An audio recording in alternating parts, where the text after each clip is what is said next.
Welcome to the Chamber's annual Business Outlook Address. Each year, I reflect on the Chamber's mission and the role public policy plays in fostering a robust and dynamic economy in the Commonwealth. This year, like every year, the voice of the business community for Greater Boston and Massachusetts matters.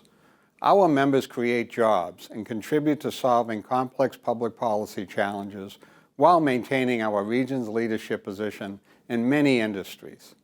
In a fractured political environment, in 2025, business community leadership is essential. 2024 was an impactful year for the Chamber, and I want to thank our Board of Directors, our members, and my team for their commitment to making Massachusetts the best place for all businesses and all people to thrive. Looking ahead, I see so many opportunities and advantages for our region. Bringing these opportunities to reality is going to take some work and some focus. To achieve this, we need to align in a shared and bold economic growth agenda. A key to our success is our ability to collaborate and partner. Thank you, Governor Healy, Lieutenant Governor Driscoll and their cabinet, Speaker Mariano, Senate President Spilker and the legislature, Mayor Wu and the Boston City Council, for your partnership in creating the best state and city to live and work. Earning public confidence and trust in government and in business leaders is critical to our success, and we can only do that by delivering results together. Whether it's transportation, housing, education, talent retention and attraction, in 2025 and beyond, we need to shift our focus from inputs to outputs and outcomes, from policy concepts and philosophies to actions. We want our residents, our entrepreneurs, and our businesses to build their own legacy in a place where they are confident that they can make their dreams a reality. That starts with being willing to compete. Throughout my 10 years in this role, I have had the opportunity to meet with business leaders and policymakers throughout Greater Boston, the Commonwealth, and the country. Here and elsewhere, in every conversation, there was a positive energy grounded in an appreciation of the way that the Commonwealth leads and faces challenges, an admiration of our talented workforce, world-leading education systems, consistent innovation, and world-class industries. In other cities and states, I hear an envy that fuels their determination and regional economic growth agendas aimed at winning the competition for talent and businesses. There is a hunger for success. Our Chamber's annual city-to-city trips visited North Carolina's Research Triangle in 2023 and Toronto, Canada in 2024. We were accompanied by many state and local elected appointed officials and our business leaders. In both places, we saw effective and innovative strategies to create economic growth and new jobs by aggressively becoming more business-friendly. In Raleigh, the leaders of Wake Tech Community College are active participants in their business attraction strategy and have developed the agility to create training programs in direct support of the needs of business. In Toronto, the provincial and city governments have partnered with the private sector on a bold initiative to create an entire new neighborhood of 100,000 workforce housing units with quality of life amenities. Across North America and beyond, there is indeed tremendous admiration and envy for what Massachusetts has accomplished, both in terms of economic growth and quality of life. We should be proud of that status and build on it.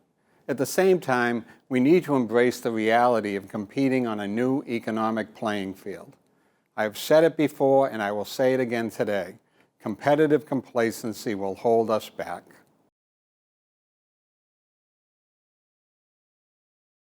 The administration and the legislature have been partners in this important work to bolster our competitive edge with bold legislation focused on key competitive issues that have produced results. Signed in 2023, the first major tax cut package in 20 years went into effect in Massachusetts, making a difference for residents and businesses.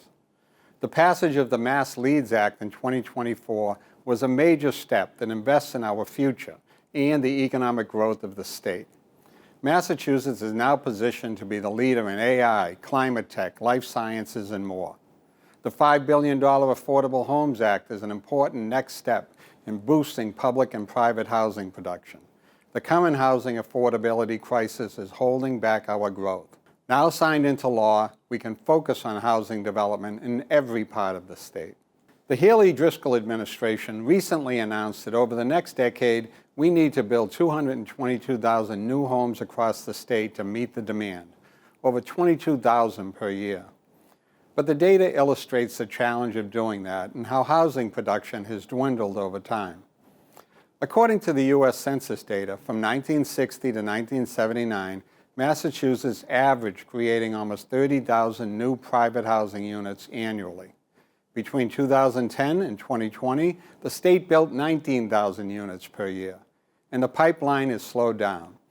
In only 3 years, the number of new housing permits plummeted from 20,000 in 2021 to a dismal 11,600 in 2023. As we tackle our housing crisis, we must remain vigilant and develop options for people at all income levels. But our focus needs to be on the workforce, including our medical professionals, lab technicians, first responders, and teachers. In today's market, financing housing is tough. That means government must advance policies that stimulate housing and development and resist those that hinder housing production and development. Simply put, we need to make sure that developers can easily and economically build housing in our state by removing costly and time-consuming processes and regulations at the state and local levels.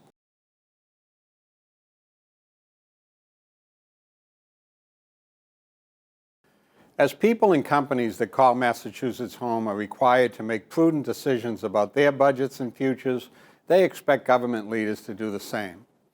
In January, the state produced a fiscally responsible FY26 budget that restrains budget growth to reasonable levels by only increasing general fund spending by 2.6% over the current fiscal year, which is in line with inflation. I applaud this approach to overall spending. Government cannot create spending plans with money they do not have that will require burdensome and broad-based tax increases. While we don't agree with everything in this budget, it represents a solid foundation for the next fiscal year. In addition, the state has allocated proceeds from the so-called millionaires or fair share income tax to support education and transportation initiatives as the taxpayers demanded. We oppose this tax, and it does have its negative consequences that we'll have to wrestle with. But it's a reality, and we must now make certain it is spent well and deliver results. I commend the governor for the proposed investments in the state's transportation infrastructure, a significant down payment to address major financing needs across our roads, bridges, public transit, and commuter networks. This is an investment our region deserves and needs. As the budget moves through the legislature, the Chamber looks forward to collaborating with our elected leaders on the details and advancing a final plan that champions taxpayers in the Commonwealth, both people and businesses. Transportation infrastructure is complex, and at the same time, transportation is personal. We continue to hear from Chamber members and their workforce about their individual experiences with transportation, whether it's riding on the T or driving on our roads and bridges. As we improve transportation experiences for every person, we will help to address other public policy priorities, including housing, climate change, and access to jobs and health care. In January, Governor Healey announced a historic $8 billion investment to improve our infrastructure, including bridges and roads throughout the Commonwealth. This is just the beginning. Now it is time to deliver. But trust is an issue. We hear every day that the public is hesitant to believe that government can produce the results they expect to see from an $8 billion investment. Today, I want to share that I am more confident about the path we are on in transportation than I have been in decades. MBTA General Manager Philip Ng continues to prove that his leadership is transformative. In December, we collectively celebrated the elimination of slow zones for the first time in 20 years. This accomplishment builds more trust and confidence in the T's ability to get the job done. We are moving toward a reality in which our commuters have a more reliable T as they navigate through the region for work, school, doctor's appointments, childcare, and tourist activities. Riders are starting to build confidence that the T will get them to their destination efficiently and safely. The Chamber will continue to work closely with the administration and legislature to ensure that we are presenting solutions to our transportation challenges. We will urge our policymakers to continue funding transportation in the way that we all deserve and need. Now I want to talk about engines of our economy. Our higher education institutions and world-renowned hospitals have long strengthened our region's economy, creating jobs, driving innovation, and putting us and keeping us on the world stage. Underpinning our economy, medical and education institutions employ more than 850,000 people throughout the state. But our higher education schools and medical institutions are facing new challenges. From various hospital closures throughout the state to primary care physicians and nurse shortages, our residents are having a harder time accessing health care. The financial model for providing health care needs attention. With higher ed, enrollment is decreasing and costs are increasing. Many prospective students are asking themselves if they want to pursue an alternative path. We must advocate and uplift these industries, the eds and meds, which have long been pillars of our economy. We cannot take for granted or turn away from these industries. We need to ensure that they thrive. As we adjust to a new federal administration, state leadership on national issues is important. In January, there was concern across the country stemming from pauses on federal grant funding and loans and policy announcements that could disproportionately hurt Massachusetts.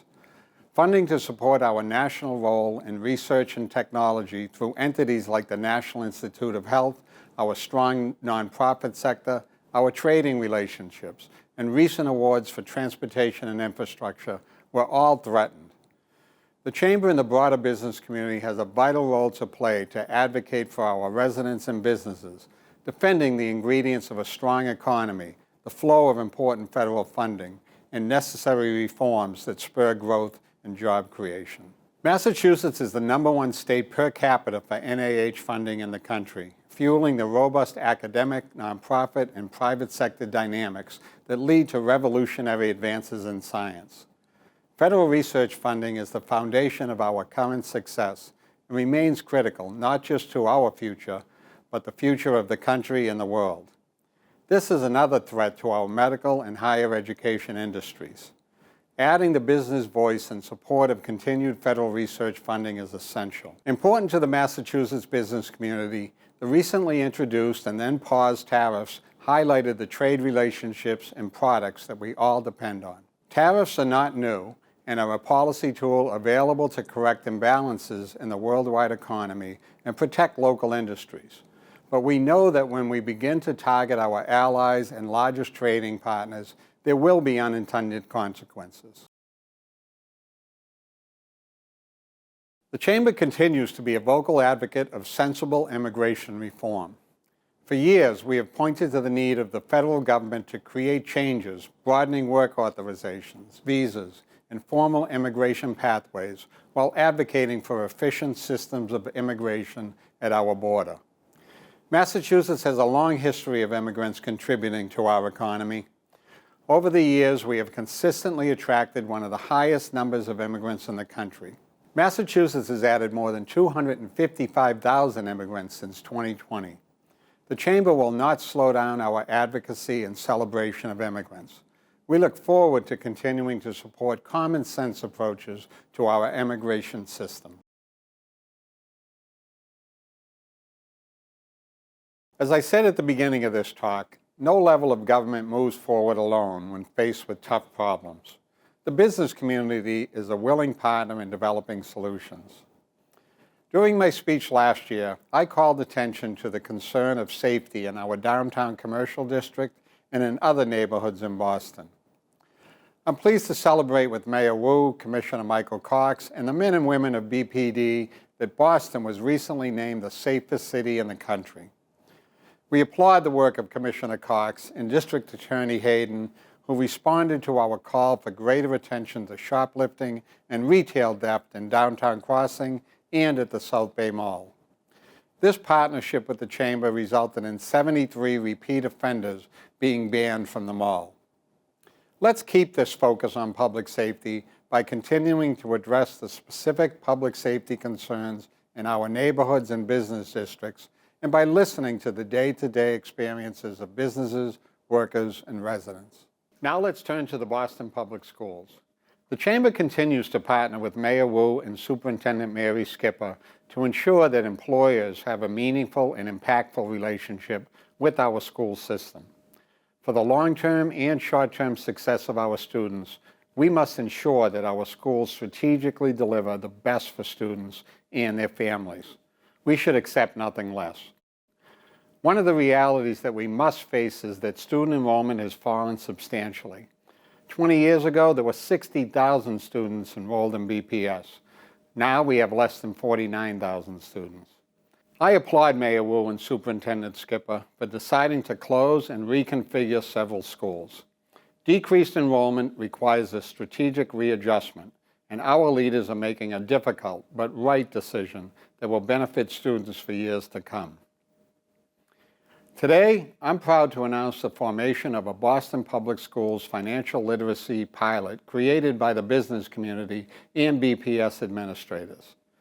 This pilot will be activated in select high school classrooms during the next school year and is dedicated to a strong financial literacy curriculum. With the new financial literacy learning units, our BPS students will learn to achieve more financial control and independence in their lives and careers, with savings, investments, and budgeting, and more. This is the first pilot of its type in the City of Boston and can demonstrate the power of employers and BPS partnering to prioritize the well-being of our students.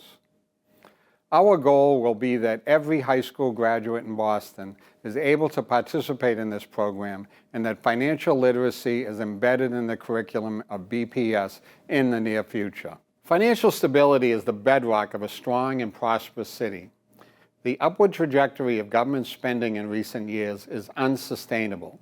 The city can no longer rely on the same level of new commercial development that Boston experienced over the past 25 years. In this new reality, the city will need to reevaluate its approach to spending growth, understanding that its own decisions to increase spending directly impact residential and commercial taxpayers, decisions that are entirely under city control. We previously called on the Commonwealth to demonstrate fiscal responsibility, and they answered the call to action for the past 2 years with belt-tightening within their budgets. In 2024, and again this year, we are asking the City of Boston to prioritize fiscal discipline for the long-term health and stability of the city. Build an FY26 city budget that increases in line with inflation. If this means limiting property tax increases for business and residents, that's a good thing. It is always disheartening when city officials say they intend to increase property taxes as much as they can. This may involve tough decisions and trade-offs, but such decisions are an inevitable part of effective and responsible governance, just as they are a part of running a business or a household.